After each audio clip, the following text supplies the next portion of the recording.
네, 믿지 않는 사람들은 인간이 죄를 짓고 타락했기 때문에 예수님 믿지 않고서는 구원받을 수 없다라고 하면 버럭 화를 내죠. 그럼 이순신 장군은 어떻게 된 거야? 세종대왕은 어떤 거야? 공자님은, 소크라테스는 뭐 하면서 니네는 너무 독선적이야. 말도 안 돼. 이렇게 얘기합니다. 그래서 그것 때문에 못 믿겠다고 해가지고 또 이단에 가는 사람도 있더라고요. 여호와 증인은 구원 받을 수 있다고 하나 보죠? 뭐 하여튼 그래서 그랬던 사람이 여호와 증인 또 이렇게 여호와 증인은 또 그런 게 다 해결을 해주나 봐. 어떻게든 간에 인간적으로 이성적으로 납득이 될 수 있도록 만들어 주는지 모르겠는데 왜 사람들은 그런 반응을 보일까를 생각해 보면 자기가 죄인이라는 사실을 인정하고 싶지 않은 거죠. 그러니까 자기가 모든 판단의 중심이고 선악 판단의 기준이 되기 때문에 자신이 죄인이라고 하는 것에 대해서는 아주 분노하면서 받아들이려고 하지 않습니다. 하지만 성경은 모든 사람이 죄를 범함에 하나님의 영광에 이르지 못하더니 3장 23절에서 말씀하고 있는 것처럼 이렇게 선언합니다. 그러니까 로마서 1장 18절부터 계속 지금 이루어지고 있는 게 뭡니까? 하나님 인간의 죄에 대해서 하나님의 진노가 임했고 그래서 사람들은 영원한 멸망을 받을 수밖에 없다라는 겁니다. 그래서 죄가 보편화되어 있고 권세로서 모든 사람들을 장악하고 있기 때문에 예수님을 제외한 이 땅에 살았던 모든 사람들은 다 죄의 권세 아래서 사망을 향해 가고 있다라고 하는 사실을 보여주는 겁니다. 그래서 이제 다음 주부터 계속 이제 3장 21절 이하에서 나오는 것은 바로 그런 인간의 그 문제를 해결하기 위해서 하나님께서 내신 그 방법이 바로 예수 그리스도로 말미암은 구속으로 값없이 구원을 얻게 되었다라고 선언하는 겁니다. 자, 값없이 주어지는 이 구원의 은혜를 우리가 누리고 또 살기 위해서는 한 가지 조건이 있습니다. 그게 뭐냐면 바로 자기가 얼마나 부패한 존재인가. 앞서 우리가 십계명에서 본 것처럼 자기 죄를 발견해야 돼요. 자기가 전적으로 부패되어서 하나님 앞에서 선한 것을 행할 수 없다라는 것이 발견되었을 때만 비로소 이 복음의 의미가 더 분명하게 드러나고 구원의 은혜를 누릴 수 있습니다. 자기가 살아있는 사람, 자신을 여전히 의인으로 보는 사람들은 예수님 믿기가 굉장히 어렵습니다. C.S. 루이스는 이렇게 말합니다. 사람은 더 선해질수록 자기 안에 남아있는 악을 점점 더 분명하게 깨달을 수 있습니다. 반면에 악해지면 악해질수록 자신의 악을 점점 더 인식하지 못합니다. 사실이죠. 오늘 우리 사회에서 보고 있잖아요. 어느 정도 악한 사람은 자기가 그리 좋은 사람이 못 된다는 것을 압니다. 그런데 철저하게 악한 사람은 자기가 옳다고 생각합니다. 사실 이것은 상식적인 얘기입니다. 깨어있을 때는 잔다는 것이 무엇인지를 알지만 막상 자고 있는 동안에는 모르는 법입니다. 맑은 정신으로 제대로 계산을 하고 있을 때는 실수해도 금방 알아챌 수 있지만 틀리게 계산하고 있는 동안에는 자기 실수를 알아채지 못하죠. 자, 취하지 않았을 때는 취한다는 것이 무엇인지를 알지만 취해 있는 동안에는 모릅니다. 선한 사람은 선도 알고 악도 알지만 악한 사람은 둘 다 모릅니다. 사실입니다. 이 사람도 자기가 경험한 거예요. C.S. 루이스도 주변에 있는 사람들 1차 세계대전 겪어봤고 세계 최고의 부흥기에 있었던 영국 사회에서 이루어지고 있는 그런 일들을 봐왔던 사람입니다. 자기가 발견되기까지는 기독교는 여전히 비밀입니다. 자기의 실상이 보여지지 않는 한 기독교는 탁상 공론일 수밖에 없고 관념적인 종교일 수밖에 없고 그냥 하나의 자기 수양의 길이라고 정도로 생각할 수밖에 없습니다. 따라서 우리는 죄에 대한 하나님의 진노를 빼놓고 설교하는 것은 참된 복음 전도라고 할 수 없습니다. 누가 되었든지 자기가 옳고 자기 행위가 선하다고 생각하는 사람은 하나님 은혜 안으로 들어올 수 없습니다. 사도 바울은 그것을 한마디로 표현해서 율법의 행위라고 말해요. 율법의 행위로 하나님 앞에 의롭다함을 얻을 육체가 없다라고 하는 사실로 이 모든 앞서 1장 18절 이하에서 이루어졌던 모든 논증들에 대한 마침표, 최종적인 결정을 딱 선언하고 마칩니다. 네, 바울이 이제까지 인용했던 구약 성경의 모든 본문들이 하나님 앞에 서게 될 인간의 처지에 대해서 무엇을 말하는지를 끌어낸 거예요. 우리가 알거니와 무릇 율법이 말하는 바는 율법 아래 있는 자들에게 말하는 것이다 그랬어요. 근데 우리가 알거니와라는 말은 독자인 로마 교회 유대인 크리스찬 또 이방인 크리스찬들이 공유하고 있는 어떤 신학적 전제라는 거죠. 율법이 말하는 것은 율법 아래 있는 자들에게 말한 것이다 라고 하는 거죠. 그래서 무릇이라는 말은 모든이죠. 그러니까 모든 율법이 말하는 바는 율법 안에 있는 자들, 그러니까 율법 아래라는 말은 율법 안에 있는 자들에게 하는 말이라는 거예요. 그래서 율법은 그럼 여기서 뭘 말하는가 할 때 앞에 나왔던 인용문들을 가리키는 거죠. 그러면 시편도 나왔고 전도서도 나왔고 이사야도 나왔으니까, 그래서 여기서 말하는 율법은 넓은 의미의 율법을 얘기한다는 걸 알 수 있죠. 구약 성경 전체를 율법이라고 할 수 있어요. 그런데 이걸 너무 대척해가지고 모세 오경 또는 십계명 613개 조항으로 이렇게 나눠야 된다, 싸울 필요 없어요. 넓은 의미 안에 그게 다 포함되어 있기 때문에 그런 거예요.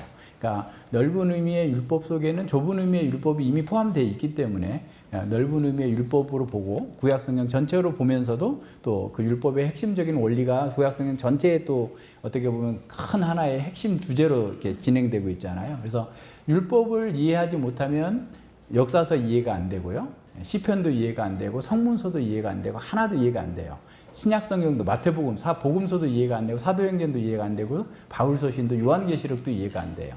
그러니까 율법과 언약적 구속사를 알지 못하면 이해가 안 되는 거거든요. 그래서 이걸 너무 이렇게 날카롭게 대조시킬 것이 아니라 넓은 의미에서 율법 그 자체가 율법 안에 있는 사람들에게 말하는 것인데 그 내용은 어떤 거다고요? 온 세상으로 하나님의 심판 아래 있게 하려 합니다. 그랬어요. 그래서 모든 사람들이 온 세상으로 하나님의 심판 아래 있다라고 하는 사실을 선언하기 위해서 율법이 주어진 거다라고 말씀하는 겁니다. 모든 입을 막는다라고 하는 것은 자기가 고소받은 내용에 대해서 할 말이 없는 어떤 피고의 상황을 얘기하고 있는 거죠. 그래서 이렇게 불의를 행하거나 의롭지 못한 사람이 입을 막고 잠잠하게 만드는 것이 막는다라고 하는 것이 어떤 면에서 그런 성경적 관용구로 쓰이고 있어. 모든 입을 막는다 그랬을 때 그냥 넌 이제 조용히 하고 있어. 너희 하나님의 판단을 받아들여라고 하는 어떤 표현으로 사용되고 있는 것이죠. 근데 이게 이제 모든 입을 막는다라는 것을 그리스 로마의 그 문화에서 보면 어떤 그 심판을 받아들인다, 징벌을 받아들인다라는 의미죠. 더 이상 변론할 게 없다라는 거죠. 뭐 어떻게 보면 그 재판장의 판결을 받아들이지 못하면 상고하거나 이렇게 할 수 있는데 그러지 않고 더 이상 할 말 없음. 그러면 그 심판이 확정되고 받아들여진다. 그럼 받아들여지면 징벌도 받아들인다는 거죠. 그래서 내려지는 징벌까지 미치는 것을 받아들인다는 거죠. 그러니까 유대인들은 자신들이 율법을 가지고 있었기 때문에 소유하고 있었기 때문에 자신들은 하나님의 심판에서 하나님의 진노에서 면제된다라고 했는데 온 세상으로 하나님의 심판 아래 있다고 그러니까 이방인뿐만 아니라 유대인 너희들 또한 심판 아래 있음을 보여주는 것이 어떤 거다고요? 율법이고 구약 성경이라는 말이에요. 무슨 말인지 아시겠죠? 그래서 온 세상이 하나님 앞에서 책임을 져야 되고 심판 아래 있다라는 사실을 확증해 주는 겁니다. 그래서 하나님께서 주신 이 율법이 성경이 이방인과 유대인을 모든 사람들에게 유죄를 확정하고 그들을 다 피고석에 앉혀놓고 심판을 선언하고 있다라는 사실을 보여줍니다. 그래서 율법은 인간의 실상을 폭로해주고 인간이 스스로 의롭다 할 수 없도록 만들어주는 거예요. 그러니까 누가 됐든지 간에 율법의 의미를 깨달았다면 구약 성경의 의미를 깨달았다고 한다면 입을 막아야 되는 거죠. 입을 가려야만 되는 거예요. 할 말이 없어져야 된다는 거예요. 더 이상 자기를 위한 어떤 변명이나 변호가 불필요할 정도로 자신의 죄가 명확하기 때문에 그런 거죠. 만약 누군가가 자기 변호가 많다면, 입을 다물고 있지 않다면 그 사람은 지금 자기 발견이 되지 않은 거나 마찬가지입니다. 자기 발견이 되지 않고 거듭나지 못한 사람들은 계속 변명이 많아요. 계속. 하여튼 자기 변호를 계속 해요. 근데 하나님은 다 알고 계시잖아요. 사람들한테 얘기 하나마나 하나님이 이미 다 알고 계시다는 것 자체를 보이지 않는 거죠. 자기 죄가 발견되지 않기 때문에 그런 겁니다. 그래서 율법에 비답해 자기 죄를 보았다고 한다면 입이 10개라도, 입이 100개라도, 입이 1000개라도 입을 다물어야 돼요. 입을 막을 수밖에 없다라는 사실이 나타나야 됩니다. 그것뿐만 아닙니다. 에스겔 36장 31절에서 말하고 있는 것처럼 그때 이제 사실 성령 안에 자기가 죄가 깨달았을 때를 얘기하는데 너희가 너희 악한 길과 너희 불선한 행위를 기억하고 너희 모든 죄악과 가증한 일을 인하여 스스로 밉게 보리라. 그러니까 오히려 자기 혐오가 나오는 거기서. 그러니까 내가 정말 하나님 앞에서 이렇게 어리석게 무지하게 하나님을 반역하는 행동을 했구나라는 사실을 알고서 그걸 이렇게 입을 막고 자기를 미워하게 된다는 거죠. 현대인들은 자기 혐오를 아주 잘못된, 건강하지 못한 심리 상태라고 생각을 하지만, 그래서 자존감이 낮은 거라고 생각을 합니다. 그래서 사람들에게 자꾸 죄인이라는 말 하지 말고, 자꾸 높여주고, 그래서 사람들에게 원하는 것들을 뭐든지 할 수 있도록 해달라라고 해결책을 제시하지만, 진정으로 믿음 안에서 하나님의 사람으로 건강하게 성장한 사람일수록 자기를 높게 평가하지 않아요. 사도 바울 보세요. 사도 바울이 쓴 그 서신서들을 쭉 보면 나중에 쓴 것일수록 자기 혐오가 더 심해져요. 나중에는 죄인 중에 괴수라고까지 나가요. 그러니까 계속해서 자기 발견이 더 깊이 된 거예요. 그러니까 초기에 사도 바울이 회심하고 나서 한 10년쯤 후에 사역을 시작했고 10년 동안 그 사역을 하면서 편지를 보내고 이렇게 하고 그 이후까지 한 25년 정도의 사역을 했다고 하면 계속 가면 갈수록 자신의 죄악을 더 많이 보는 거예요. 그분이 죄를 졌겠어요? 실제로 사람들 앞에서 죄를 진 게 아니라 인생의 그 문제, 자기 속에 있는 그 하나님 앞에서 율법에 더 깊이 깨달을수록 자기가 더 큰 죄인이라는 사실을 발견하기 때문에 그런 겁니다. 그래서 우리는 우리의 마음이 보이면 보일수록 만물보다 심히 거짓된 것이 나의 마음이다라는 사실을 알고 어떻게 보면 입을 닫는 거예요. 그러니까 입을 닫지 못하면 계속 자기 변명이 나오죠. 앞서 얘기한 것처럼 입을 닫아야 그리스도께로 가는데, 그리스도께로 나가는데 입을 계속 열고 있으면 자기라고 하는 틀 안에 갇히는 거예요. 또다시. 그래서 그것은 결국 어떤 방식으로 가는 거예요? 자기 죄를 인정하지 않으면 다시 사단의 종살이하고 자아의 종살이하는 쪽으로, 자아를 섬기는 쪽으로 나가겠다는 방식으로 갈 수밖에 없습니다. 그래서 그리스도인으로서 우리는 이 죄의 사악함과 그 죄로 인한 고통이 얼마나 심각한지를 잘 알아야 됩니다. 그래서 우리가 우리 자신의 죄에 대해서 슬픔과 부끄러움을 가지면 가질수록 우리는 그 죄에 대해서 멀리하게 될 것이고 그 죄에 빠지지 않도록 그것 때문에라도 더 주의하게 될 겁니다. 그래서 우리는 과거의 어떤 삶의 방식, 과거의 어떤 세계관, 과거의 어떤 그 우리의 죄된 욕망을 따라 살았던 그런 면에서 더 깊이 보여요. 그러니까 이게 처음에 회심할 때 보이는 죄는 아주 일부였어요. 그러니까 이제 그 표현하자면 그냥 깜깜한 방에 바늘구멍 같은 그 빛이 하나 쫙 들어오면 거기에 상당히 많은 먼지들이 보이잖아요. 처음에 회심할 때 보는 죄는 그 정도 보이는 거예요. 그래서 시간이 지나갈수록 그 구멍이 커지고 문이 활짝 열려가지고 그 안에 얼마나 많은 먼지가 있는지를 많이 볼 수 있게 되는 것처럼 우리가 하나님의 말씀 앞에서 계속해서 성장하면 성장할수록 이 인생의 우리 마음속에서 겉으로 드러나지 않지만 그 나타나는 그 죄악들을 계속 보는 거예요. 그렇기 때문에 어떻게 돼요? 주님의 은혜에 더 깊이 들어가게 되고 자기를 의뢰하지 아니하고 하나님을 의뢰할 수밖에 없다. 하나님 은혜가 아니고서는 나는 어느 누구보다도 잘난 것도 없고 아무것도 아니다 라고 하는 자리로 나아가게 되는 겁니다. 그렇게 가야만 되는 거예요. 그래서 우리는 그런 우리 자신의 그 모습을 볼 때 그것을 부끄러워하면서 그리스도 안으로 피해 들어가야 됩니다.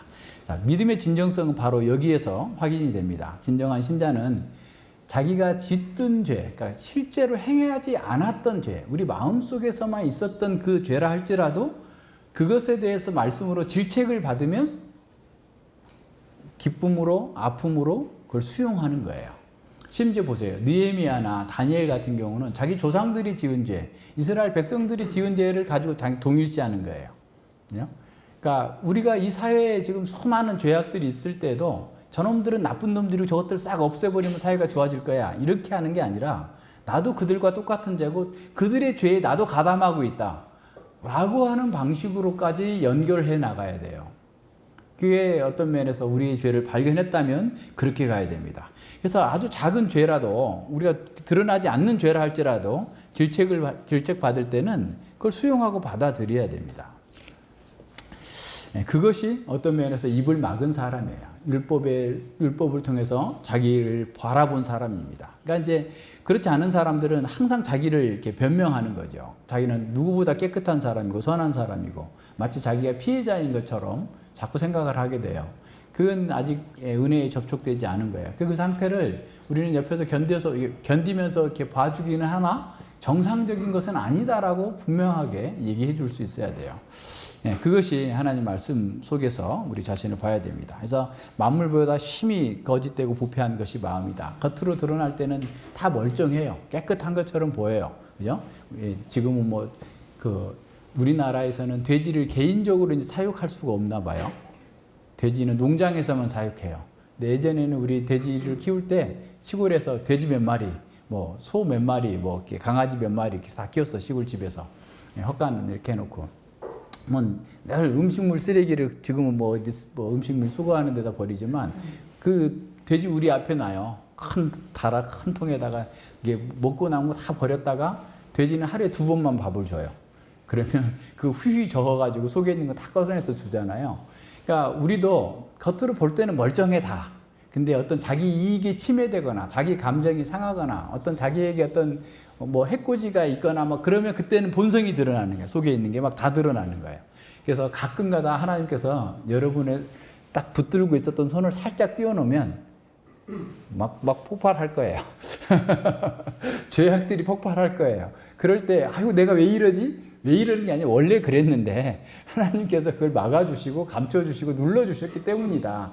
은혜 가운데로 그걸 인정하고 입을 막고 내가 의로운데 아이고 내가 잘할 수 있었는데 넘어졌네 이런 식으로 가지 말고 인정하고 하나님 은혜 가운데 나가면 돼요. 하나님 이런 나를 위해서 죽어주셨군요. 감사합니다. 그러지 않으면 자기도 모르게 어떻게 되는 줄 아세요? 그런 일이 없으면 위선에 빠져요. 내가 잘하는 것처럼. 상대적으로 우리는 맨날 옆에 사람만 보잖아요. 그러니까 사람들 앞에서 내가 이렇게 잘했잖아? 이렇게 잘했잖아. 근데 왜 누가 나를 알아주지 않는 거야? 라고 하면서 자기도 모르게 마음이 높아지는 거예요. 응? 그럴 때 하나님께서 살짝 놓아주세요. 그것도 은혜예요. 그래서 우리가 실패하고 이렇게 폭발할 때도 그것도 하나님께서 우리를 살리시는 하나의 방법으로 사용하신다라고 하는 것도 기억해야 돼요. 그래서 우리는 말씀에 비추어서 계속해서 자기 죄를 발견하는 것이 우리 평생의 과업이야. 그죠? 근데 그 죄를 발견하는 것이 목표가 아니라 그걸 발견하면 그 죄에서 벗어날 수 있어요. 하나님 은혜로 더 가까이 갈 수 있고 하나님을 더욱 의지할 수 있고 성령님께 우리 자신을 더 맡길 수 있어요. 그렇게 가도록 하는 것이 율법의 역할이고 율법이 신자의 삶을 인도한다고 할 때도 바로 그런 것들입니다. 보세요. 예를 들어서 구약 성경에 가장 많은 분량을 차지하고 있는 게 선지서예요. 구약 시대에 왜 그렇게 많은 선지서가 지금도 우리한테 필요할까요? 그 율법을 갖고 살아본 실패한 사람들의 모습을 비춰서 자신을 보라는 거예요. 에스겔에서 계속 보면서 저놈들 되게 나쁜 놈들이네. 포로로 잡혀와서까지 꼭 저렇게 살아야 돼? 그렇게 하고 있으면 아직 입을 안 막은 거야. 그걸 보면서 이게 나도 그렇구나. 이게 하나님 은혜가 아니었다면 나도 그 자리에 가서도 그렇게 고통을 당하고 어려움을 겪으면서도 자기중심적 삶 태도를 버리지 못하고 계속 그렇게 하는 거예요. 이스라엘 성전에서도 그렇게 한 것처럼 오늘 우리도 마찬가지인 거예요. 그래서 그렇게 우리의 그 죄된 모습들을 넓은 의미에서의 선지서가 율법이로서 우리의 그런 모습들을 보여주는 거예요. 그래서 어떻게 하라고? 자기를 신뢰하지 아니하고 주님을 신뢰하고 주님의 은혜밖에는 우리가 자랑할 것이 없다라고 하는 사실을 깨닫도록 만들어주는 겁니다. 그래서 이런 면에서 죄가 설교 중에서도 막 죄가 드러나고 막 이렇게 하면 잘 받아들이려고 해야 돼요. 설교자는 에스겔서 3장에서 말한 것처럼 있는 대로 전하라. 네가 만약에 안 전했어, 그러면 그 사람이 죽으면 너한테 책임을 물을 거야. 네가 전했는데도 그거 안 받아들이면 그 사람 책임이지만 너가 안 전해가지고 그 사람이 죄에서 회개하지 않고 돌이키지 않고 멸망한다면 너의 책임이야. 라고 말씀하시잖아요. 그럼 설교자는 어떻게 해야 돼요? 있는 대로 전해야 되죠. 여기 지금 죄 문제를 계속 다루고 있는데 죄를 슬그머니 넘어가. 말은 하는데 슬그머니 넘어가. 왜냐하면 질책하면 분명히 얼굴도 굳어지고 나를 또 표적 설교하는 건가 막 하면서 공격하고 막 이렇게 하니까 할까 봐서 그걸 못하게 되면 이 설교자는 망하는 거예요. 그래서 설교자는 저주받은 사람이에요. 하나님 말씀대로 하면 사람들이 싫어하고, 사람들이 원하는 대로 하나님 앞에서 이제 저주받는 거잖아요. 그러니까 그럼 균형을 어떻게 적당히? 적당히가 안 돼. 말씀대로 그대로 그렇게밖에 할 수 없어요. 그래서 말씀이 잘 안 깨달아질 때는 어떤 현상이 나타나냐면 이렇게 수많은 변명을 하게 돼요. 자기 죄에 대해서 그 죄를 인정하고 싶지 않은 거죠. 쉽게 말하면. 그래서 막 뭐 지난번에 어떤 분은 그러셨잖아요. 당신의 해석과 설교는 다 맞는데 나는 당신이 선하는 방식에 대해서 동의할 수 없다. 그러고 가요. 그래서 그 깜짝 놀래가지고 그러면 무슨 일입니까? 제가 어떻게 했는데요. 했더니 어떤 죄에 대해서 얘기하면서 웃었다는 거예요. 어이가 없어서 웃은 것을 웃었다고. 그 자기는 그 사람의 죄 때문에 막 마음이 너무 아픈데 어떻게 목사님은 웃으면서 얘기하냐. 그래서 난 당신 설교 못 받아드리겠다. 가시겠다고 해서 잘 가시라고 그랬어요. 제가 그거 바꿀 수 있을 것 같지는 않다. 그런 얘기 처음 들어봤다. 이렇게 얘기했는데 말씀을 이렇게 받는 사람이 말씀 전하는 사람이 완벽해서 전합니까? 에스겔이 완벽해서 자기가 말씀을 전했습니까? 모세가 완벽했기 때문에 하나님께서 하셨어요?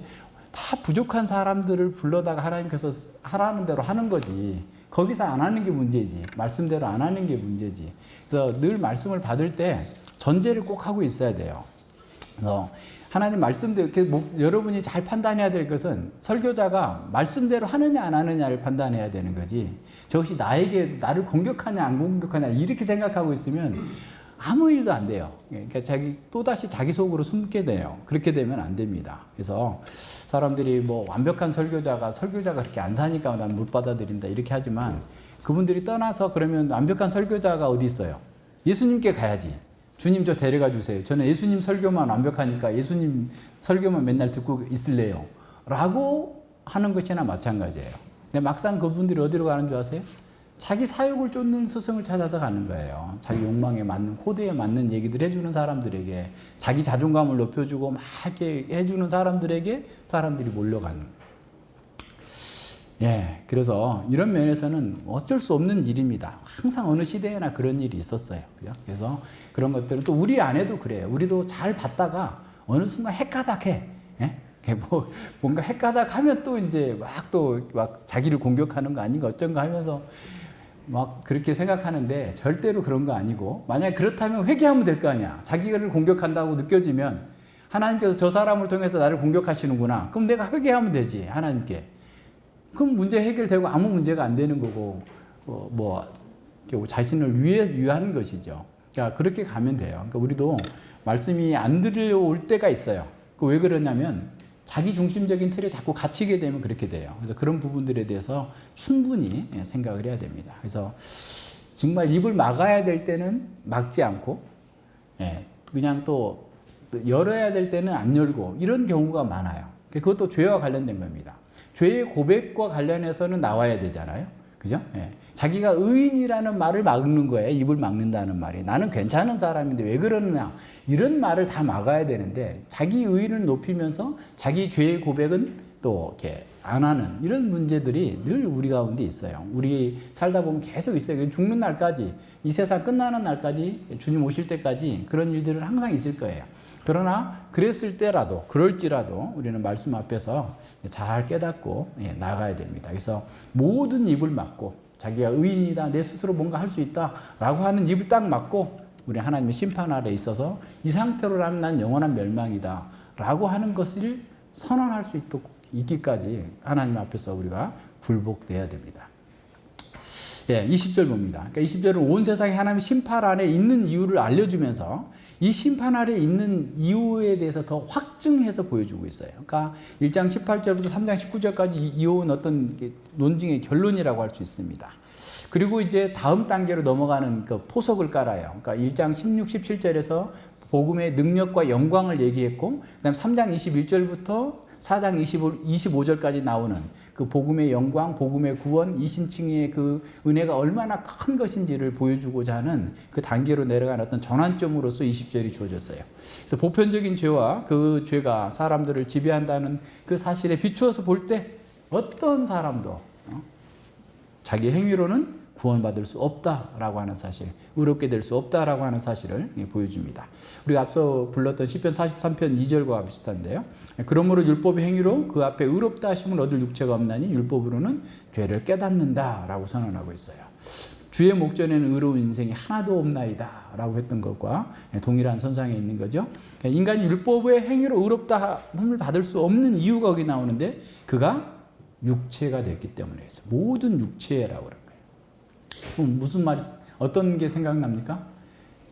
창세기 6장에 보면 6장 3절에 사람들이 폐괴하고 강팍해졌는데 그들이 모두가 육체가 됨이라 그랬어요. 그러니까 자기 욕망에 따라 사는 사람들을 육체라고, 사르크스, 죄된 욕망을 따라 사는 사람들을 가리키는 그런 의미입니다. 그래서 인간이 율법의 행위를 따라 살 수 없는 것은 율법 자체가 문제가 있는 게 아니라 인간이 육체가 되어버렸기 때문에 그렇다라는 거예요. 8장에서도 계속 나타나는 것들이 바로 그런 겁니다. 그래서 율법의 행위라는 말이 갈라디아서와 로마서에만 8번 나타나요. 그래서 지금 3장 20절, 로마서 3장 20절, 그 다음에 3장 28절, 갈라디아서 2장 16절, 또 그 3장 2절, 5절, 10절에 이렇게 8번 정도 이렇게 나타나는데 이 율법의 행위에 대해서 굉장히 많은 논란이 있어요. 그거 하려면 또 서너 시간 설교를 해야 돼서 제가 그거 다 해놨다가 각주로 싹 다 빼버렸어요. 그러니까 중요한 것도 아니고 그 논지가 우리에게 뭐 그런 좀 학술적인 그 시간도 아니고 하니까 그걸 다 뺐는데 중요한 건 뭐냐면 이 세관점주의자들은 이 율법의 행위를 우리가 율법을 통해서 구원 얻고자 하는 그런 방식이 아니라 이제 그러니까 다시 말하면 루터가 오해했다라는 거야. 이신칭의의 교리를 찾아내기 위해서 율법의 유대인들을 1세기 당시의 유대인들을 다 율법주의적인 구원관을 가진 사람들로 봤는데 1977년에 그 E.P. 샌더스라고 하는 사람이 주전 200년부터 주후 200년까지 유대교 자료들을 쭉 찾아봤더니 유대교는 율법을 지켜서 구원한다는 것이 아니고 오히려 이미 은혜로 구원받았다.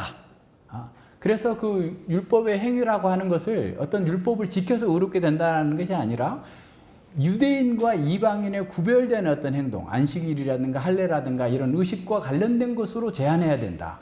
라고 하면서 그 얘기를 해가지고 이제 또 한바탕 바울 신학계에 폭탄이 하나 터진 거예요. 그러고 나서 이제 제임스 던이나 요새 아주 톰 나이트나 이런 사람들이 쭉 해보면서 계속 걔네들도 이제 바뀌어요. 원래 전통적인 견해가 틀렸다고 했다가 전통적인 견해도 맞지만 이렇다라고 하는데 이제 그 당시에는 그 중간기 문헌이나 1세기의 유대인들의 자료들을 많이 사람들이 공부 안 한 상태에서 어떤 사람이 공부해가지고 오니까 할 말이 없었잖아요. 진짜 그런가? 이렇게 했는데 그 당시 자료들을 또 우리 개혁신학 쪽에서 또 막 공부할 거 아니에요. 공부해서 보니까 너네가 잘못 봤어. 너희가 본 것은 수많은 유대 분파들 중에 어느 한 부분이 마치 전체인 것처럼 봤다. 이런 식으로 이제 결론이 나서 그들이 잘못된 것에 대해서 수많은 또 책들이 쏟아지고 잘 하고 있어요. 그래서 이제 그들이 본 관점들 중에 좋은 점들은 뭐냐면 당시에 1세기 당시의 문맥에서 이 본문을 보자. 라고 하는 우리 늘 하는 거잖아요. 사회 문화적 배경, 역사 문화적 배경에서 보자라고 하는 것은 맞지만 그들이 가지고 있는 그 자료가 그 당시의 상황 전체를 보여주고 있는 것은 아니라는 거예요. 그러니까 예를 들어서 오늘 우리 사회를 얘기할 때 이게 적합한 말은 아니지만 어떤 특정한 부류, 민노총 사람들, 민주노총 사람들이 우리나라를 대표하는 거 아니잖아요. 우리나라 노동자 대표하는 건 아니잖아요. 그죠? 예. 그 반대에 또 어떤 사람들이 또 그를 다 대표하는 건 아니잖아요. 어느 부류가 있었지만 예수님 당시에 전에 우리 복음서 공부할 때 얘기한 것처럼 그 바리새인들이 계속 가지고 있었던 것은 하나의 결의론이라고 그랬죠. 그러니까 이 율법의 큰 것과 중요한 것과 작은 거 나누고 그리고 어떻게 보면 공로주의 사상이 있었어요. 그래서 이 율법 어떤 것은 얼마만큼 하면 내가 의의를 쌓고 그래서 기도도 많이 했던 것들이 뭐예요? 공로를 쌓는 게 기도도. 구제를 많이 하는 것도 구제가 공로가 돼요. 그래서 그 구제나 공로를 많이 쌓으면 작은 죄들은 용서받을 수 있어. 그래서 자기들이 그 공로를 가지고 또 다른 사람이 이렇게 혜택을 줄 수도 있다. 라고 하면서 자기 의의를 내세우기보다 오히려 자기 민족을 구원해야 된다라는 방식으로 더 크게 그런 상황들을 사용했던 거예요. 그래서 그러한 면에서 세관점이 잘못 오류가 있고 그래서 그런 부분들을 막 고쳐가고 있어요. 그래서 이제 세관점에서 처음에 출발했던 사람들이 막 분화가 돼. 그래서 지난번에 우리 얘기했던 것처럼 이렇게 종말론적 참여주의 또 세관점의 어떤 부분들을 인정하지만 아닌 것들은 또 버리면서 쭉 이렇게 나가고 있는데 어쨌든 우리는 그 개혁신학 안에서 주어지고 있는 이 틀을 쭉 나가면 본문을 가장 분명하게 보고 또 잘 이해하고 우리의 삶 속에서 잘 이렇게 적용할 수 있어요. 그래서 이제 제가 신학교 다닐 때 2000년대 초반쯤에도 보면 그 톰 홀랜드라든가 그런 식의 그 논문을 쓰는 사람들이 한국에 또 많이 왔고 한국에 그 당시에 이제 그 영국에 가서 공부한 사람들이 그 영향을 많이 받고 이렇게 들어와서 제가 주류 신학교의 어떤 교수는 어떤 그걸 인정하고 얼마만큼 인정하고 하는지까지 어느 정도 다 파악하고 있어요. 근데 이제 그것을 잘 공부하면서도 오히려 우리 개혁신학이 가지고 있었던 기본적인 틀을 잘 가지고 보는 것이 아주 중요하다라고 하는 것을 봐야 됩니다. 자, 여기서 우선 중요한 것은 그러면 율법의 행위라고 했을 때 그 율법 행위 그 자체만 얘기하고 있는 것이 아니라 그러니까 율법을 순종해서 구원받는다는 것뿐만 아니라 모든 인간의 행위를 가리키는 거예요. 그러니까 율법의 행위가 최고의 행위인 거예요.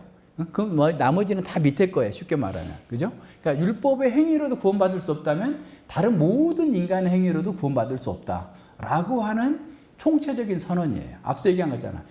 율법은 율법 안에 있는 자들에게 말하는 것인데 이는 온 세상으로 심판 아래 있게 하려 함했다고 그랬잖아요.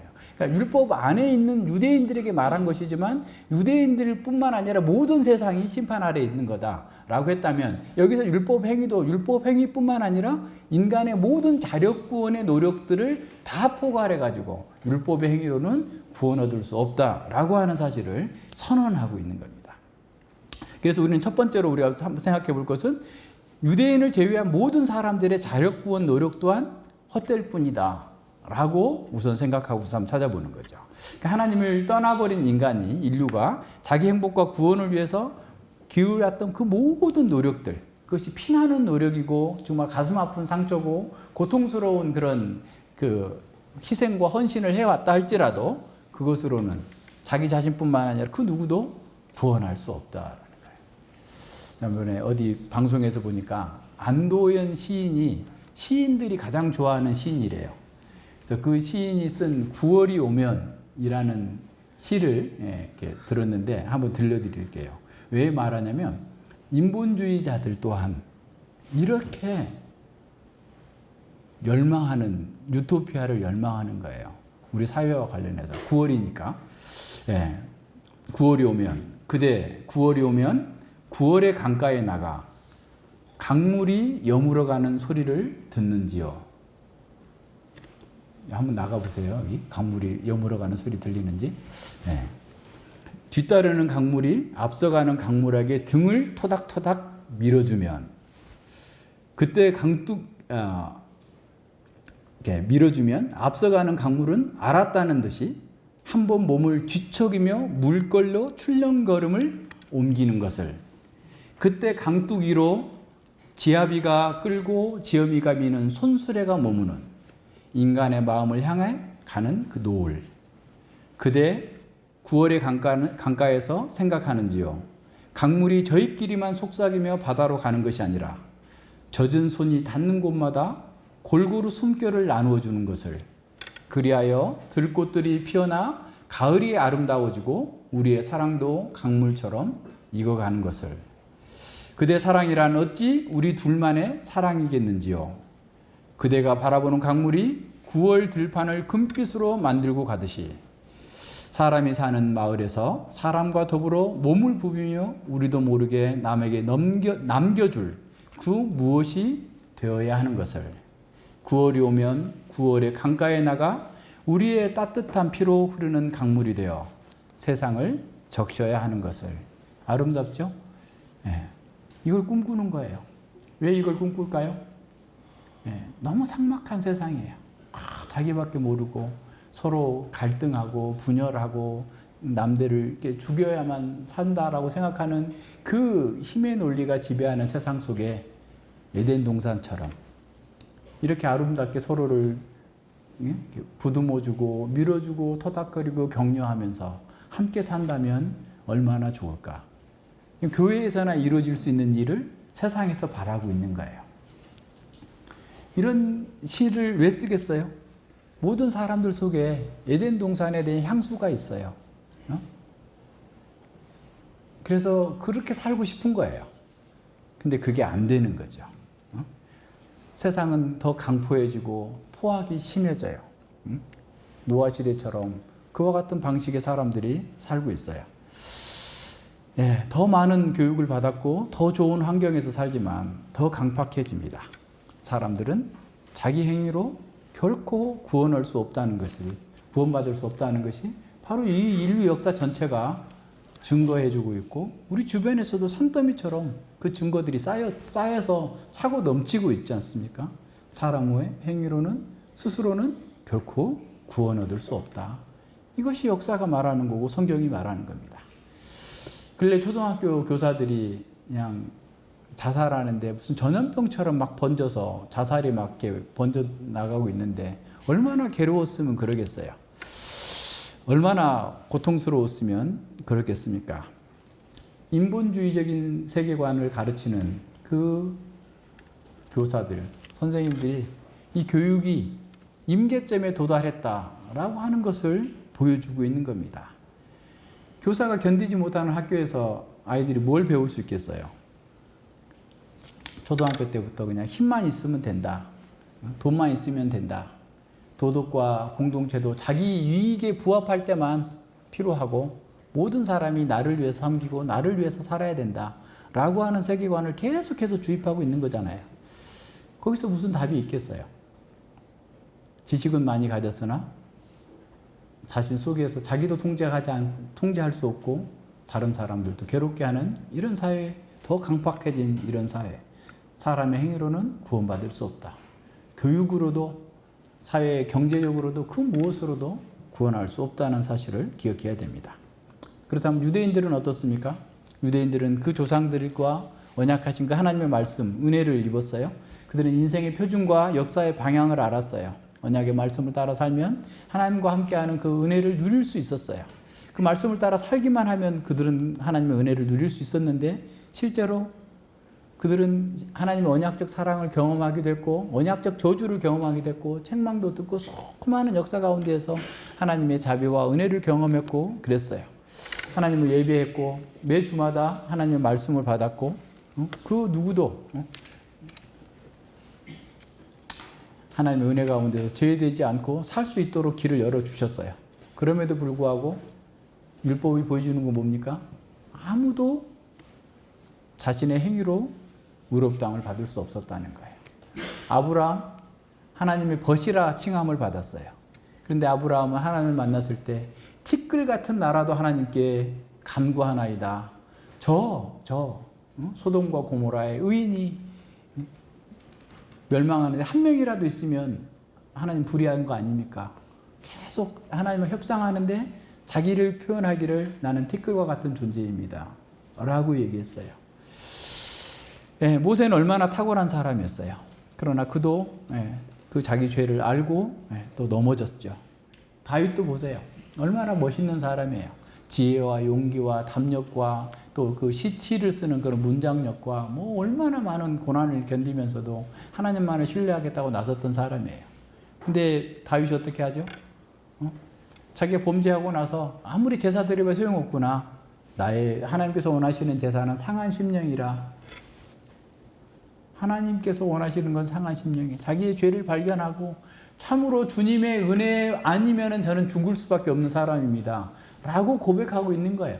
그러니까 구약 성경 전체가, 율법 전체가 어느 누구도 스스로는 구원받을 수 없다라고 하는 사실을 증거하고 있다라고 하는 사실을 선언하고 있는 겁니다. 예, 또 뭐 잠시 이스라엘 나라가 뭐 사실 다윗과 솔로몬 시대에 잠시 한 80년 동안 최고의 번성기를 이뤘지만 그 속에서도 계속 문제가 있었잖아요. 그 뒤로 나라가 멸망했고 또 그 뒤로 그냥 포로로 돌아와가지고 포로에서 돌아온 이후에도 성전을 건축하면서 그 수많은 어려움, 고통. 전에도 얘기했지만 마카비 혁명이 있을 때 주전 167전에 167년에 마카비 혁명, 다시 말하면 성전 제사 다 없애버리고 성전에서 돼지 머리 놓고 제사하고 할례 금지하고 모든 유대 율법을 다 삭제해버렸을 때, 응? 마타티아라고 하는 제사장이 반역을 해가지고 그 조그만한 그 어떻게 보면 게릴라처럼 해가지고 막 치고받고 해가지고 그 피 흘리는 전투를 통해서 다시 정치적 독립을 이루었어요. 그런데 바로 그 다음 자식들 때부터 다 헬라화 되어버렸어요. 그 사람들이 사두개인들입니다. 응? 다 헬라화 되어버린 거예요. 그러니까 죽을 똥 살똥 하면서 자신들의 율법을 지켜서 행하자라고 하고 그렇게 왔지만 헬라화 됐어요. 바리새인들이 그렇게 열심히 최선을 다해서 했지만 결국 자기의 행위로 구원받을 수 없다라는 사실이 다 드러났습니다. 그래서 이 율법은 처음부터 우리가 율법을 지켜서 구원받아라 라고 주신 것이 아니고 언약 안에서 너희가 이런 복을 누리면서 사는 것이다. 그런데 그 언약 속에서 계속 자기의 부패함을 보는 거죠. 그래서 언약 안에서 하나님의 복은 우리가 파산됐을 때 우리에게 그 복이 더 크게 달아오는 거예요. 그러니까 인간이 죄인이라는 사실, 죄 가운데서 다른 어떤 방법이 없다라는 사실 속에서 하나님의 언약적 복이 우리에게 유효한 거예요. 그래서 그 언약적 복 속에서 내가 이렇게 살기를 바랍니다, 원합니다 라고 나갈 수밖에 없는 상태로 만들어주는 겁니다.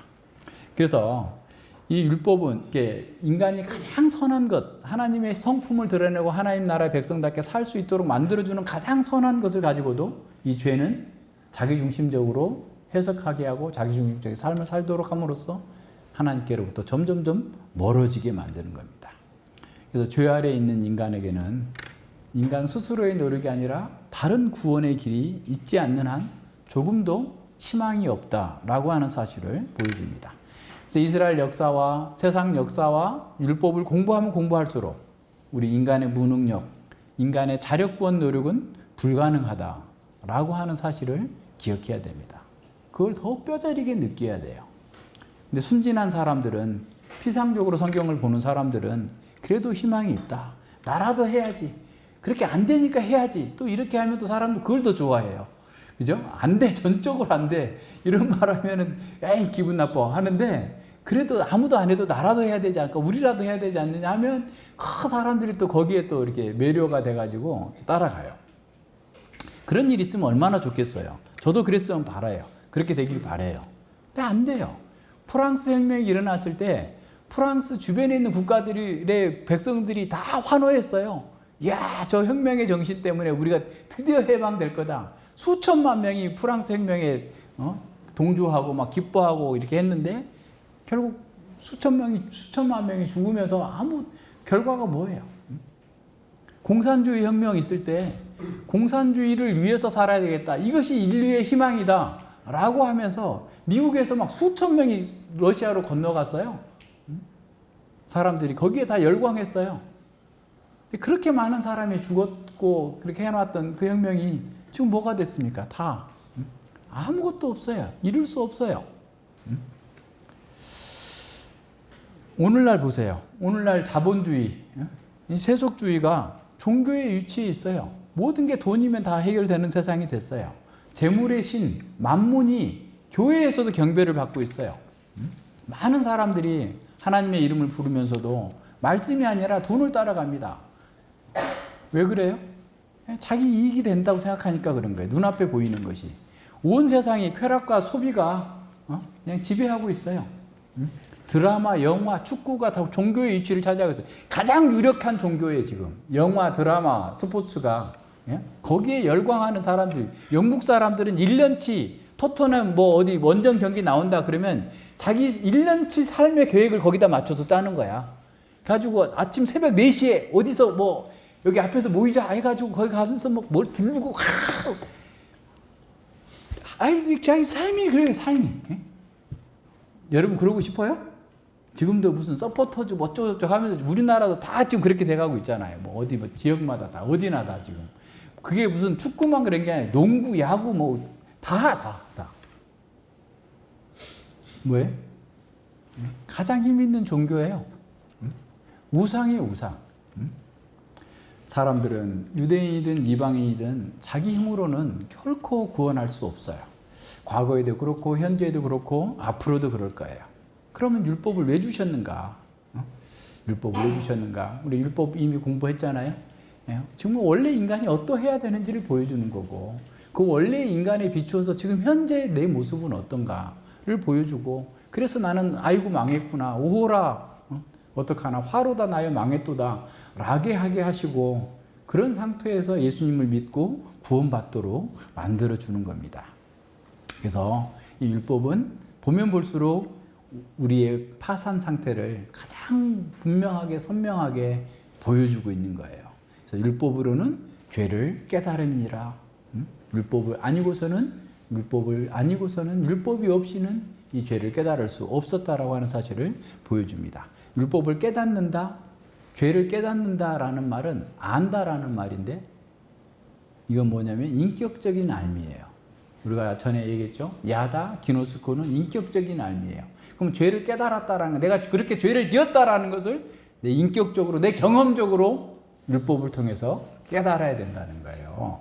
관념적으로 그래 원래 인간은 다 그렇지, 객관적으로 다 그런 거지, 이게 아니라 내 속에서 내가 바로 그런 죄를 지었고 그런 죄 가운데 있었고 그래서 그것 때문에 망할 수밖에 없었다라고 하는 인격적이고 경험적인 깨달음, 알미라는 거예요. 그렇게 됐을 때 우리는 예수님께 나가는 거예요. 예수님의 은혜가 무엇으로도 계산할 수 없는 무한한 그 은혜가 깨달아지는 겁니다. 그래서 율법은 우리를 이렇게 정말 하나님의 자리로, 그리스도의 자리로, 그리스도께로 인도해 가는 거예요. 그래서 이걸 더 깊이 깨달아야 돼. 죄를 깨달아야 돼. 죄를 깨달으면 어떻게 되겠어요? 범죄하는 영혼은 죽으리라. 나는 영원한 사망을 당할 수밖에 없는 자구나.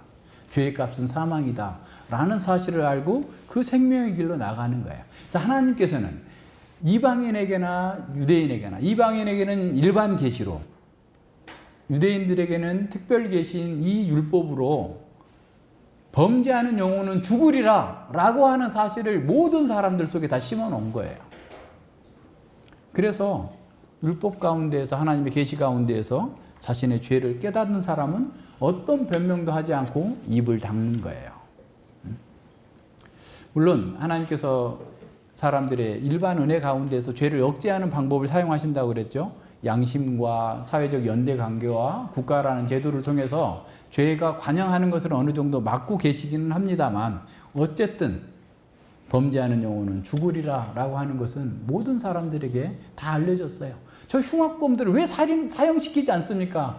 들끓고 있잖아요. 사형 찬성 여론이 80%가 넘는다는데 말도 안 되는 인권 얘기하면서 사형제도를 그냥 무력화시킨 거죠. 왜 그럴까요? 그러니까 하나님 중심으로 진리를 절대 진리로 판단하는 게 아니라 사람들에게 나쁜 소리 들을까 봐 라고 하는 겁니다. 이런 모든 면에서 우리는 정말 할 수 없다라는 사실을 인식해야 됩니다. 그러니까 자기가 권력을 가졌든 온 세상의 권력을 가졌든 모든 걸 다 가졌다 할지라도 자기 스스로 구원 얻고자 하는 것은 자기 파멸적인 행동이에요. 그게 다시 말하면 바위에다 내 머리를 막 치고 있는 거야. 자기가 스스로 구원하겠다고 하는 거예요. 그것이 얼마나 어리석은 거고 얼마나 비참한 거고 얼마나 안타까운 현실입니까? 역사는 이런 사람들이 가득 찼어요. 오늘날도 가득 차 있어요. 사회를 개혁하고 가난하고 연약한 사람들을 돕겠다고 하면서 얼마나 많은 사람들이 희생과 고통을 감내하면서 이렇게 일했습니까? 근데 사회는커녕 자기 자신도 구원할 수 없었어요. 율법을 따라 살기 위해서 얼마나 많은 바리새인들이 어려움을 견디고 그 혹독한 시험과 훈련을 견디면서 나갔어요. 바울 같은 경우도 그렇게 율법을 따라 살고자 했는데 오호라 나는 공고한 자로다. 이 사망의 몸에서 누가 나를 건져내랴. 탄식하지 않을 수 없어요. 할 수 없어요. 육신으로는 불가능한 거예요. 안 된다라는 거예요. 율법은 그가 죄인이라는 사실을 폭로할 뿐만 아니라 죄의 속박 가운데 있어서 인간의 어떤 노력으로 한다 할지라도 그 사망에서 벗어날 수 없다라는 사실을 보여주고 있는 겁니다. 그래서 율법은 하나님의 의를 반드시 아주 분명하게 밝히 드러내서 우리의 모습을 보여주는 거예요. 우리가 얼마나 불의하고 자기 사랑에 눈멀어 있고 어리석음에 빠져 있는지를 보여줍니다. 다른 사람들과 상대적인 의가 아니라 하나님의 절대적인 기준 앞에서 인간이 얼마나 어리석은지를 보여주는 거예요. 우리가 얼마나 가증스러운지, 만물보다 심히 부패한 것인지를 보여주면서 우리의 입을 막는 겁니다. 그래서 율법의 목적은 우리의 영적인 진정한 실상을 보도록 해주는 거예요. 그래서 이것을 봐야만 그 다음 단계가 이루어져요. 그래서 이제 로마서 5장 그 20절 21절에 가면 율법이 가입한 것은 범죄를 더하게 함이라 그러나 죄가 더한 곳에 은혜가 더욱 넘쳤다라고 얘기해요. 그러니까 죄가를 깨닫는 곳에서 하나님의 은혜가 더욱 넘치는 거예요. 그러니까 죄를 깨닫지 못하는 곳에서는 은혜가 별거 중요하지 않아요. 그렇게 되게 돼 있어요. 그걸 잘 생각해 봐야 됩니다. 그래서 우리가 하나님의 은혜를 경험하기를 원한다면 우리는 하나님의 거룩한 율법에 비추어서 우리 자신을 봐야 됩니다. 그랬을 때 하나님의 능력과 은혜를 볼 수 있어요. 그래서 율법과 이 죄의 관계에 대해서 제대로 설교하지 않는 것은 잘못된 겁니다. 그래서 율법을 뭐 많이 알았다고 그래가지고 사람들이 좋아지는 것도 아니에요.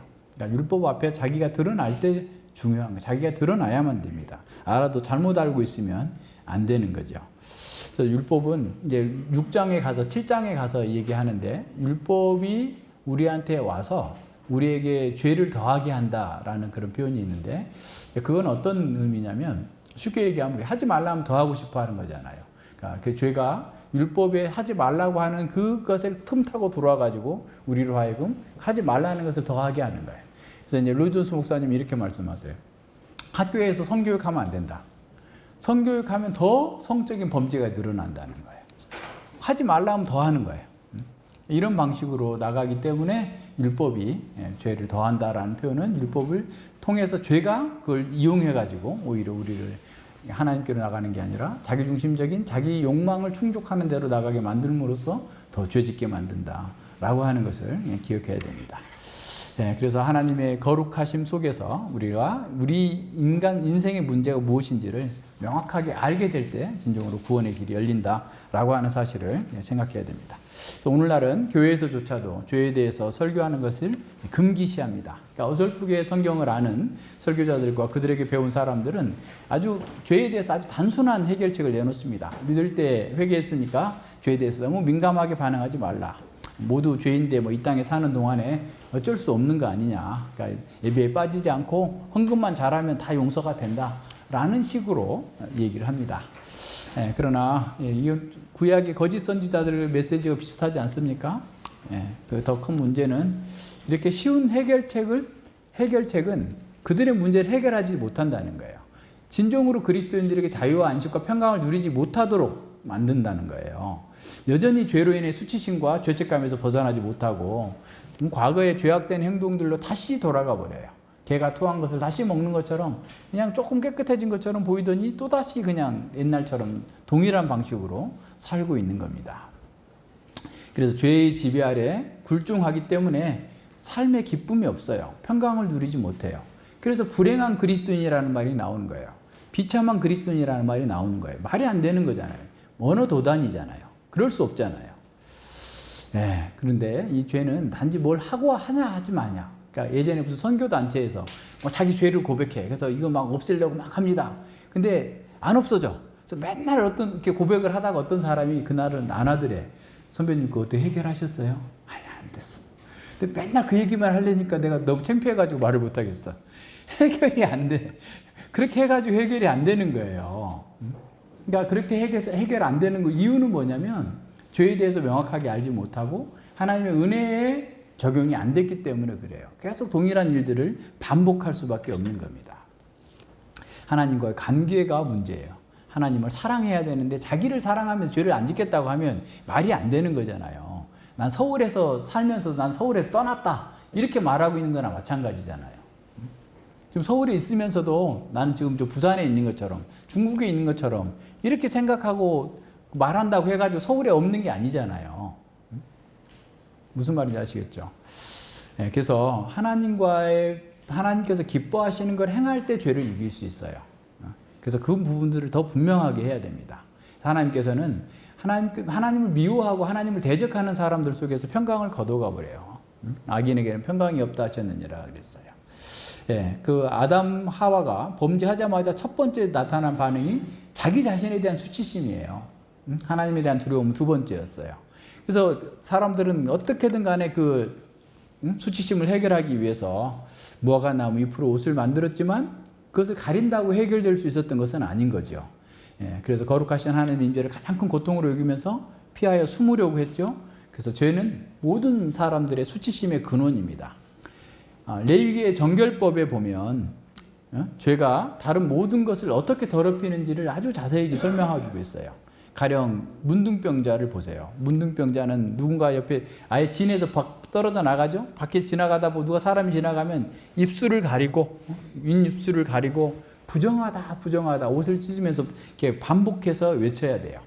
그러니까 그것은 원상의 인간, 원래 율법 해석의 첫 번째 원상의 인간에 비추어서 보면 현재 우리의 모습이 문둥병에 걸린 것처럼 부정한 상태였다는 사실을 우리에게 보여주는 겁니다. 그래서 하나님의 임재 밖으로 쫓겨나가 가지고 모든 인류가 지금 그 인류의 모습을 보여주는 거예요. 하나님의 임재 밖에 에덴 동산에 쫓겨나서 죽음이 지배하는 부조리하고 황량한 세상 속에서 소외와 고통 속에 몸부림치면서 치유와 회복을 찾아 헤매고 있는 모습이 지금 현재 인류의 모습들입니다. 그 중에 가장 고통스러운 것은 자기 안에서부터 시작된 그 소외와 수치심이 해결이 안 된다는 거예요. 아무리 돈을 많이 갖고 있어서, 아무리 좋은 옷을 입고 좋은 차를 가지고 있고 뭐 돈 자랑을 하고 돌아다녀도 다 자기 수치심이에요. 시골에 할머니들이 노인정에 가면 맨날 자기 자식 자랑, 손주 자랑 이런 것만 돼. 그러니까 사람들이 거기 가서도 막 그 노인들이 됐어도 막 힘들어하는 거예요. 근데 그것도 사실은 누군가를 자랑하는 것도 자기가 가진 걸 자랑하는 것도 자기 수치를 가리는 거예요. 또 다른 무화과 나무 잎이에요. 그런 상태로 이렇게 살고 있는 거죠. 그래서 이것이 해결되지 않으면 다른 모든 것이 있어도 행복하지 않습니다. 무용지물이에요. 그래서 트럼프 롱먼이라고 하는 신학자는 수치심의 근원에 대해서 이렇게 말합니다. 수치심은 우리의 존재의 모든 순간 가운데에서 하나님 대신 거짓 신들을 신뢰할 때 물려받은 유산에서 비롯된다. 아주 정확한 지적이죠. 수치심은 하나님이 아닌 거짓 신을 어리석게 의뢰할 때 경험하는 그저 나쁘거나 불충분한 느낌이 아니다. 수치심은 우리가 경배하는 대상이 무엇인지를 폭로한다라는 거예요. 그러니까 내가 수치심을 갖고 있다. 그러면 나는 지금 나를 섬기고 있다라고 생각해야 돼요. 내가 하나님을 섬기고 있으면 수치심이 없어요. 왜요? 바뀌었으니까 나는 하나님의 자녀가 되었고 하나님의 은혜 가운데서 새로운 사람이 되었기 때문에 과거에 내가 뭘 잘못했고 멍터리 같은 짓을 했어도 그 주님의 은혜 가운데 다 덮어졌고 정말 동의서에서 먼 것처럼 다 옮기셨고 나에게 하나님의 자녀라고 하는 새로운 신분을 주셨기 때문에 수치스럽지 않다. 그래서 자기 죄를 고백하는 것도 당당하게 할 수 있는 거예요. 왜냐하면 더 이상 그 죄에 종살이 하고 있지 않기 때문에 그게 가능한 겁니다. 그것이 복음의 은혜예요. 그것이 있어야만 실제로 우리가 구원의 은혜에 감격하고 누리고 복을 누릴 수 있어요. 계속해서 다른 사람과 비교해가지고 자기 정체성을 찾으려고 하면 여전히 이 수치심 속에 있는 거예요. 다른 신을 섬기고 있는 거예요. 자기를 섬기고 있는 겁니다. 그러니까 이 수치심에서 벗어나는 것은 하나님을 섬기는 거예요. 하나님을 경외하는 거예요. 그래서 죄 가운데서 자기에게 몰입하는 사람들은 결코 수치심에서 벗어날 수 없습니다. 그들은 스스로 강한 척 행동하면서 자기 상처를 가리려고 하고 자기를 방어하려고 하면 할수록 자기 자신에 대한 소외가 더 심해집니다. 교회에 와서도 자기 만족을 추구하는 것도 바로 그런 거예요. 자기 수치심을 가리고는 또 다른 방법이에요. 근데 해보고서 안 되면은 자기가 채워집니까? 주님이 들어가 있어야 될 자리에 다른 허접한 것들을 넣으면 채워집니까? 목사를 주님의 자리에다 넣으면 해결이 됩니까? 남편을 주님의 자리에다 넣으면 해결이 됩니까? 자식을 주님의 자리에 두고 해결이 됩니까? 망하는 거죠. 채워지지 않아요. 그러니까 지금 문제는 자기한테 있는데 자기를 버려야 되는데 자기 자리를 내려놓고 주님의 자리로 내려가야 되는데 안 가니까 공부해도 소용없다라고 하면서 냉소적인 사람이 되는 거예요. 죄와 수치심의 문제는 죄를 짓는 행동에 대해서 그 죄와 죄의 그 영향력과 관련된 겁니다. 그래서 모든 사람은 예, 다른 사람들의 죄로 인해서 자기 권리를 침해당할 뿐만 아니라 죄로 더럽혀진 그 세상의 불결함 속에 살고 있어요. 우리가 지구를 벗어날 수 없는 것처럼 이 땅에서는 우리는 이 죄악된 환경 속에서 벗어날 수 없습니다. 죄는 계속해서 하나님의 창조 세계와 질서를 깨뜨리고 평강을 제거하고 야만적인 파괴를 계속 이어갈 거예요. 이것은 개인적인 뿐만 아니라 개인뿐만 아니라 사회와 국가, 문화의 모든 속도로 다 퍼져나가고 있어요. 과거에는 그래도 위선적으로라도 선한 척 하려고 했는데 그냥 대놓고 그냥 막 함부로 합니다. 말도. 예, 성경의 거대 감론 생각해 보면 자기 범죄한 후에 자기 내부의 영광이 상실됐기 때문에 수치심과 죄책감으로 고통받게 된 거예요. 하나님을 떠나자 그 영광의 옷, 자기를 영화롭게 했던 것들이 사라져 버렸기 때문에 무화과 나무 그걸 가리려고 했던 겁니다. 그래서 자기를 하나님의 자리에 올려놓고 이웃과의 화평의 관계를 맺을 수 없습니다. 힘을 매기로 해서 주종 관계 안에서나 또 서로의 이익을 공유할 때는 일시적인 평화가 있어요.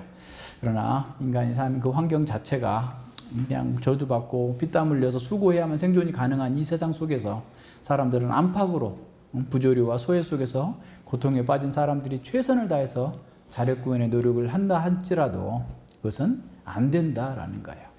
성공한 사람처럼 보이고 다 잘 된 것처럼 보이는데 어느 날 치매가 오는 거예요. 아들 보고 아저씨 누구세요? 이러는 거예요. 얼마나 고통스러운 겁니까? 모든 걸 다 이루었는데 다 됐는데 그렇다면 정말 잘 되고 멋있어야 되는데 왜 그렇게 아픔이 오고 고통이 옵니까?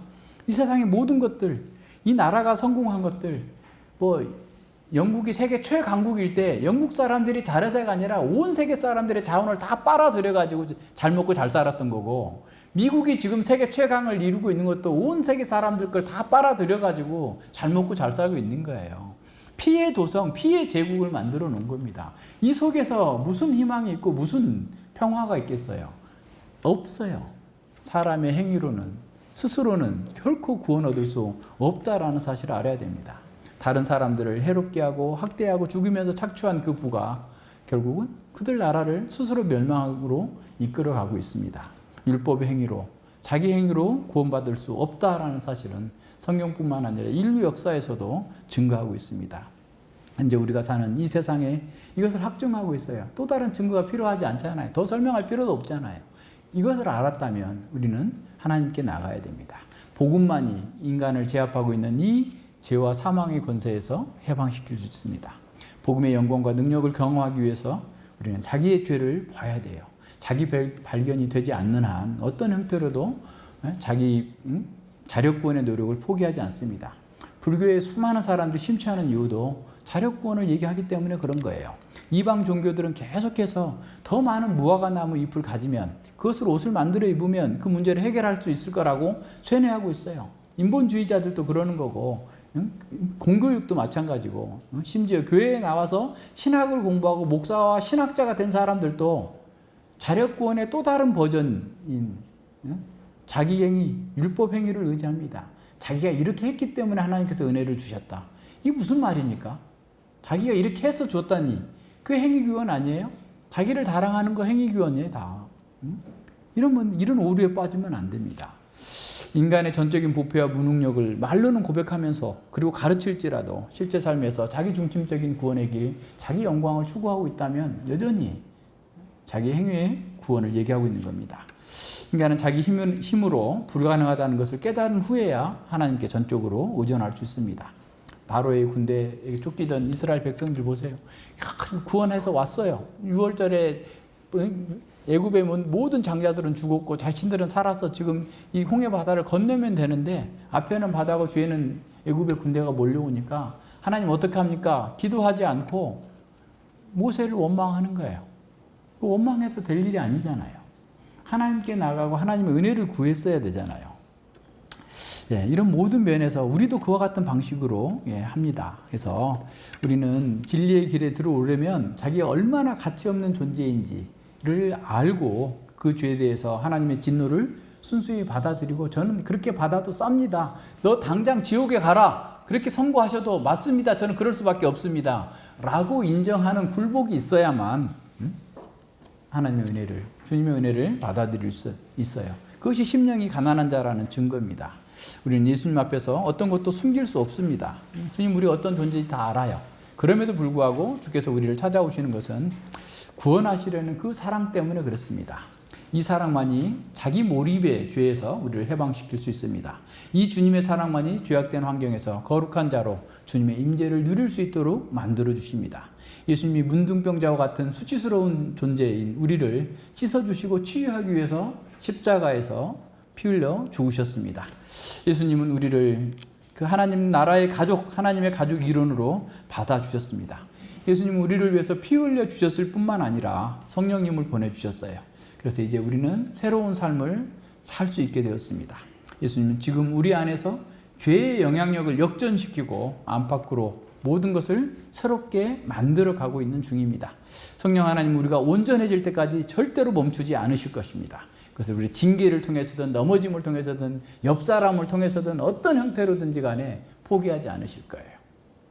그래서 우리가 온전하게 구원을 얻고 온전하게 치유되고 온전하게 성장해서 하나님 나라의 영광에 걸맞는 영광스러운 존재로 우리를 변화시켜 주실 것입니다. 그러나 이 치유와 성장은 한 번에 이루어지지 않습니다. 그 변화의 속도가 너무나 더뎌서 자기 자신이 새로운 피조물이라는 느낌이 들지 않을 때도 있을 수 있습니다. 때로는 자기 영혼에 딱 달라붙어 있는 이 타락한 성품으로 인해서 고통을 겪기도 하고 과거의 죄에 대한 기억 때문에 트라우마에 시달리기도 하고 수치심이 고개를 들고 일어나서 우리를 또다시 정죄하기도 합니다. 이것이 너의 진짜 모습이야. 죄 많고 부정하고 더러운 죄가 들러붙어 있잖아. 응? 내가 성도라고? 돼지도 너보다 낫겠다. 계속해서 우리를 고소합니다. 사탄은 우리의 연약함을 놓치지 않고 들어와서 비난하고 정죄하면서 흔들어댑니다. 아직 온전치 못한 모습을 들먹이면서 결코 이룰 수 없는 헛된 꿈을 버리라 라고 소리칩니다. 우리 마음속에서 하나님의 사랑에 대한 의심의 씨앗을 뿌려서 계속해서 하나님의 사랑을 의심하게 합니다. 그럼 연약한 성도들은 또다시 자기 연민에 빠져요. 자기 안으로 숨으려고 합니다. 그러나 다시 자기 안으로 숨는 것은 사탄의 수중으로 피하라는 것과 같이 어리석은 일입니다. 다시 죄와 사탄의 종으로 살겠다는 그런 어리석은 행동을 멈춰야 됩니다.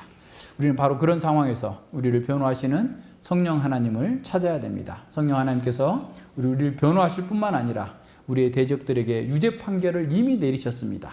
우리는 그리스도 안에서 새로운 피조물이 되었습니다. 우리는 그리스도 안에서 모든 죄가 용서되었고 우리의 수치는 사라졌습니다. 그래서 우리는 우리가 죄를 고백하면 신실하시고 의로우신 하나님은 우리의 죄를 용서하시고 우리의 모든 죄악에서 우리를 깨끗게 하실 것이라고 하는 그 약속을 믿고 나가야 됩니다. 우리는 더 이상 정죄함이 없습니다. 그래서 이 복음의 능력을 알고 그것을 우리 자신에게 적용하는 것이 진정한 믿음이에요. 우리는 복음을 자신에게 설교함으로써 이 사탄의 송사를 이겨내야 됩니다. 우리 주님 안에서 진정한 만족과 기쁨을 누릴 수 있어야 돼요. 예수 그리스도 안에서 우리에게 필요한 지혜와 지식의 모든 보화가 다 저장되어 있어요. 예수님 안에 저장되어 있어요. 그 보화를 가져다가 누리려고 우리에게 주셨어요. 그걸 누리면 행복해질 수 있는데도 세상의 허접한 것들 가지고 만족을 얻고자 기쁨을 얻고자 하면 안 되는 거예요. 그것들 뭔가를 줄 것처럼 보여도 손에 쥐고 있는 모래처럼 다 빠져나가 버릴 겁니다. 다 사라져요. 우리가 주님 안에서 산다는 것은 금욕적으로 그냥 극기하는 것이 아닙니다. 오히려 나를 충만하게 채워주실 그 유일한 분에게 진실하고 절실하게 의존하는 겁니다. 한정식 집에 그냥 수십 가지 맛있는 음식이 가득 차 있는데도 안 먹고 배고프다고 울고 앉아 있으면 그 사람은 어떻게 해? 잠언에 있는 게으른 자처럼 숟가락을 쥐고도 그냥 안 먹어. 우리가 그러고 있는 형국 아니에요? 토요일날 중국에 있는 성도님하고 통화했는데 우리는 먹을 양식이 없어서 굶주리는데